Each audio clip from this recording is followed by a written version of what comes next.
going to stop today and this fascinating pathogen, which is gram positive, um, catalase positive, and coagulase positive pathogen, which is called staphylococcus aureus.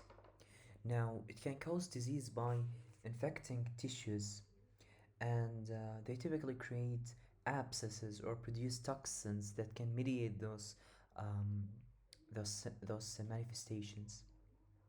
A common entry point into the body is a break in the skin, which may be a minute needle stick or a surgical wound.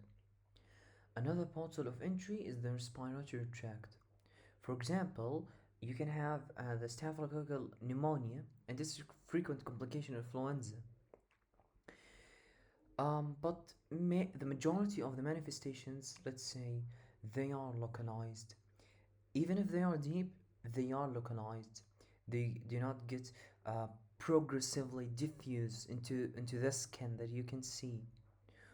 Or you can have, let's say, an enteritis that, or sorry, an inflammation that can manifest in all of the organ. It's just a localized infection characterized by swelling, accumulation of pus, and the necrosis of the tissue. Fibroblasts and their products may form a wall around the inflamed area which contains bacteria and leukocytes. So, this pus filled boil or abscess is a characteristic of the Staphylococcus aureus. Bacteremia can occur, it does, and it may result in seeding internal abscesses or maybe getting infections into the lungs, kidneys, heart, skeletal muscle, or even meninges. Now, the localized skin infection, the most common Staph aureus infections are small, superficial abscesses involving the hair follicles, folliculitis, or sweat or sebaceous glands.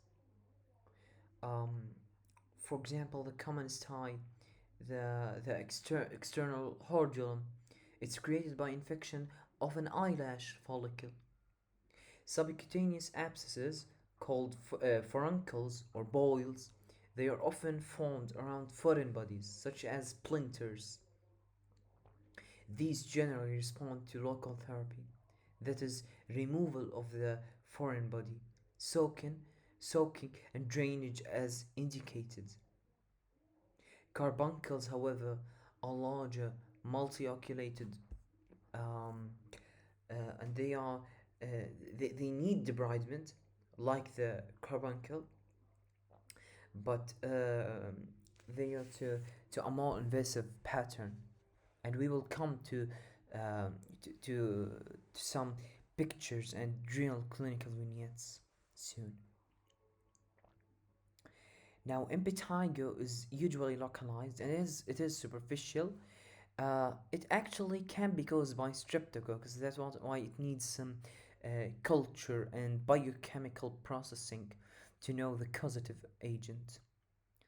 It can be caused by Staph aureus, but to be honest, Streptococcus pyogenes um, is a more suggestive arm of the impetigo.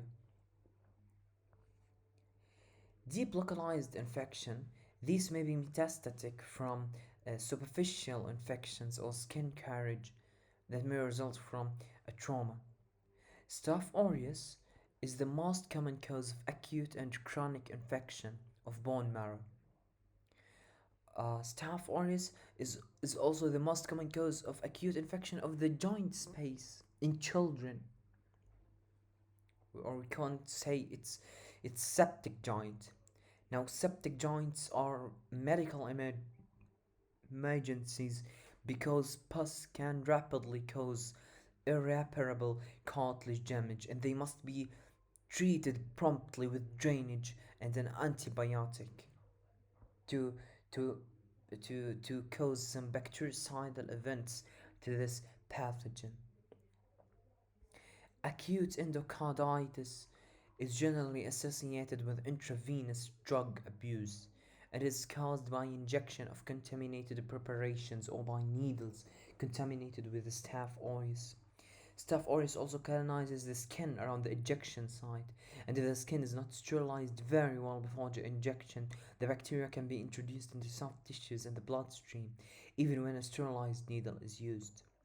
So, two arms play in the endocarditis um, manifestation. The fact that the skin itself is not sterilized, or even the needle. They both should be sterilized. And an abscess in any organ or tissue should make you suspect Staphylococcus aureus. From the cardiovascular events, we can say that septicemia can occur in Staphylococcus aureus, but um, there must be a known focus. For example, when we say there is a septic joint, this is a known localized focus that causes this bacteremia, the bacteria presence in your blood. Near the heart or on the mediastinum, we can have pneumonia, and Staph aureus is a cause of severe necrotizing pneumonia. Although it's rare, it can happen. Now, nosocomial infections are one of the most causes of the hospital acquired infections. They are often of wounds. Um, Bacteremia is associated with catheters, as we said, and the progression to septicemia is often a terminal event.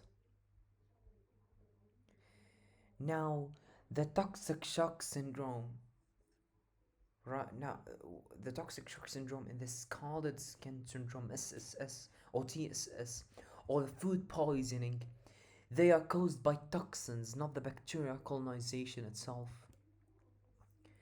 Now, the gastroenteritis is often um, is often known to be the double pocket disease, which is vomiting, reflex activation, and also diarrheal episodes.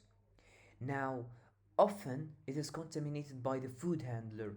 Maybe he digged into those nerves where Staphylococcus is a normal flora there. Or from other sources, they can infect or or present in the food and produce the toxins there, and we ingest some toxin mediated food, for example an egg salad or cream pastry. So a major cause of gastroenteritis caused by staphylococcus aureus um, is the improper hygiene, especially when the food type is the protein rich one. Now, other symptoms are called like uh, nausea, vomiting, diarrhea, and they are all acute following a short incubation period. It's very fast, maybe 4 hours after the event, and they are triggered by local infections of the toxin on the GI tract rather than from infection. So it is toxinosis, not infection and colonization. The short incubation period of the Staphylococcus food poisoning, because the toxin in the food has already been formed by the Staphylococci before the food is ingested. The other syndrome that's caused by a toxin is the scalded skin syndrome. It involves the appearance of superficial bullae resulting from the action of an exfoliative toxin. So here we have enterotoxins, and here we have EF toxin that attacks the intracellular adhesive of stratum granulosum, causing marked epithelial desquamation. And the bulla may be infected or may result from toxin produced by organisms infecting a different site. Now, the last um, the last syndrome caused by a toxin. It is the toxic shock syndrome, and it results in high fever, rash resembling a sunburn with diffuse erythema followed by desquamation, vomiting, diarrhea, hypertension, and multi organ involvement. Maybe the GI, maybe the renal, or hepatic. It's a syndrome. Uh, it has systemic manifestation. There is an outbreak of the toxic shock syndrome that occurred in the late of the 70s among menstruating women. It was shown to be related to the use of the hyperabsorbent tampons by the women who happened to be vaginally colonized by toxic shock syndrome (TSST). Now, the incidence has decreased markedly since the usage of tampons markedly decreased. Of the few cases of toxic shock syndrome that occur currently, approximately half are associated with ordinary Staph aureus infection. They result from a circulating enterotoxin rather than the TSST. And this figure shows the desquamation, peeling, or scaling of the skin seen in toxic shock syndrome. So, at the summary, toxic shock syndrome is characterized by fever, hypotension, multi-system organ dysfunction, and erythematous rash, with desquamation occurring during convalescence. Now, the laboratory identification of this pathogen relies largely on the microscopic and colony morphology and the catalase positivity. Now, bacteria stain strongly gram-positive purple color, and they are seen in grape-like clusters if we culture it. Now, the Staph aureus is distinguished from um, the same genus species by the coagulase test. Now, the coagulase test is um, is just a measure of hydrogen peroxide. Sorry, the catalase is the hydrogen peroxide test. So we check if they produce bubbles. Now we can say that they are different from streptococcus. It's not streptococcus, it's staphylococcus aureus. And then we have another test. Okay, it's called the coagulase test, and this coagulase test will differentiate and select the staphylococcus aureus rather than um, the the epidermidis or other pathogens like saprophyticus maybe. Now we can also uh, check check the Staph aureus colonies morphology, which tend to be yellow. Also, actually, aureus means golden, so yellow. The yellow colonies, the yellow bacteria, because the colonies are yellow. Or maybe we can check the hemolytic activity of this pathogen. Um, it causes beta hemolysis, um, and also Staph aureus is also distinguished from the coagulase negative staphylococci by being mannitol positive pathogen.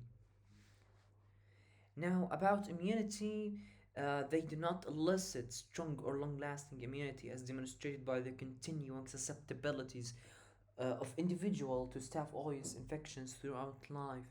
So we do not really have an immunization, uh, either active or passive to this pathogen. Now, the treatment of this pathogen require aggressive treatment actually, including incision and drainage of localized lesion, as well as systematic antibiotics. The choice of antibiotics is complicated by the frequent presence of acquired antibiotic resistant determinants. Virtually all community and hospital acquired Staph aureus are now resistant to penicillin G. You cannot use penicillin G due to the penicillinase encoding plasmid, which cleaves the beta lactam ring. This has required